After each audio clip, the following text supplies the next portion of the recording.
Fellow tennis nerds, I hope all is well. One of the most popular topics on this YouTube channel is about when pros are switching gear. They're changing their racket, they're trying to find more from their strings, and we see more and more of that on ATP and WTA tours. Players are constantly searching for something extra. They're obviously working harder on everything, their physique, their mental ability, and they're trying more and more, and it's becoming more and more competitive. So we see a lot more racket switching than maybe we have 10, 15 years ago. There's definitely a lot of pros always looking to tweak their frames to get more out of their setup, and it's quite interesting to see what happens when they do these changes and if they can keep on performing despite having a new racket in hand. And we all know, many of you who watch this, you have switched a lot of rackets, tried a lot of rackets in your life, and you know how it can be like amazing for a week, and then your game starts going downhill, and then you start blaming the racket and so on. And when you're playing well, it can also be a part placebo effect that you think it's all the racket, but you're just more excited to play with this new racket setup. You just feel like it's giving you something, but if you would study some kind of data, you wouldn't really see it there. It's more in your head. There's a lot of head games going on with tennis gear. But overall, we've seen a lot of complaints about the balls. The balls are slower, they're of worse quality. Since the pandemic, the quality of the rubber seems to have been reduced, and the balls have a shorter playability. I'm not sure if you've noticed that. It's something I've noticed and talked about before. Not with all brands, but with many brands, you've seen that the tennis balls are just not really lasting as long. And for the pro players, it's tougher to hit winners, tougher to hit through the courts. The courts are on average also slower, it seems like, so it then becomes even more difficult to hit a winner. Even though they are hitting harder, they can hit with so much topspin now, but they're also defending better. So it becomes like endless rallies, and the surfaces are more and more similar from clay to grass and all the hard courts in between. So it's definitely becoming a game where if you want to get a little bit of extra, you might have to look at the racket. They're obviously always working on their game.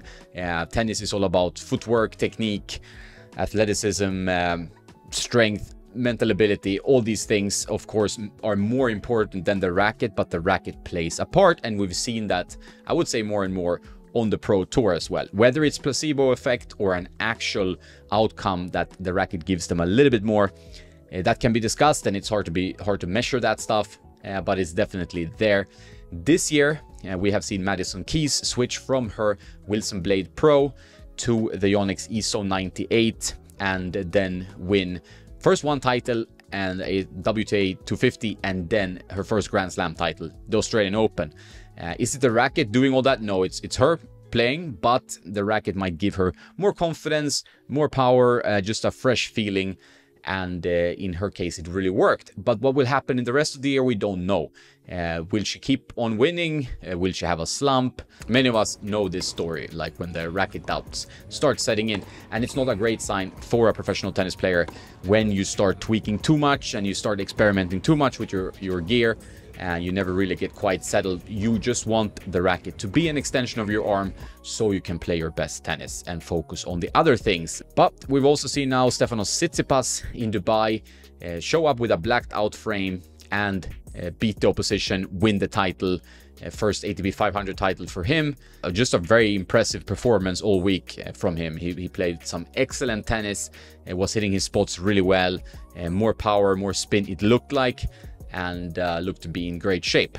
I know Stefanos a bit personally, and we have talked rackets in the past, so I'm not going to comment on what racket this is out of respect for him.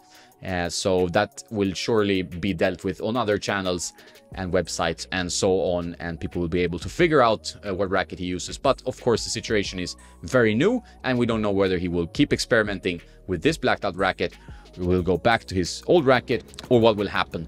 And we will see in the upcoming tournaments and how his results keep progressing. But what was clear in Dubai was that he was playing with loads of confidence. He was hitting the ball, showing his talent, and dominating more, playing a more aggressive tennis, which really suits his game. And it seemed to work well with the racket overall. But, you know, time will tell. We usually need more data than just 1 week, because this is a completely fresh situation for him. But happy to see him play well. Nice to have a one-handed backhand player back in top 10. The more diversity we have in tennis, the better. We've seen other switches this year and last year. We saw Alexander Zverev go from the Gravity Pro to the Gravity Tour, try to get a bit more power, just a little bit of a thicker beam, and then he reduced his string tension quite a bit. Then he won Paris Masters, had a great finish to the year, started pretty strong this year. The last few results have not been so good, but you know, he seems to be persisting with the more powerful racket. We've seen now Matteo Arnaldi go from his Radical, and in Indian Wells now playing with the Speed. So we're seeing players go for a little bit more power. They want something a little bit extra. You rarely see the other way around, and there is a chance that rackets like Prestigious and Blades will, you know, not be as common on the Pro Tour anymore. If you go 5-10 years, it's going to be more powerful rackets from all the main brands, probably as usual, but still with a bit more power and spin, because you want extra, and they are able to control the ball thanks to polyester strings, but also thanks to their technique. Other side note, we have Bonar Čorić also play with a blacked out racket, won a challenger this week. So it's another player looking for more. He's been a little bit outside the spotlight, maybe due to injuries, not really been following his career that closely lately, but he's definitely back to winning ways. New racket as well. Is it a racket?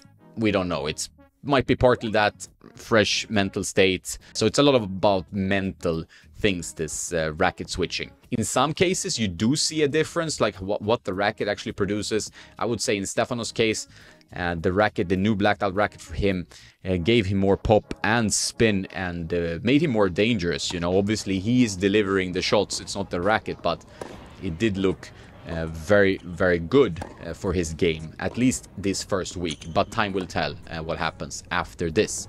There's always a honeymoon period where you play amazing and you feel great with the racket, and then when maybe you have some so-so results and the doubts set in. So we don't know if that's going to happen to any of these players I mentioned, and we just have to keep our eyes peeled. But it's pretty fascinating to follow these stories. I'm going to keep reporting on them. Now it's time for Indian Wells, then Miami, and then we move over to the clay court season. So there's lots of tennis to follow.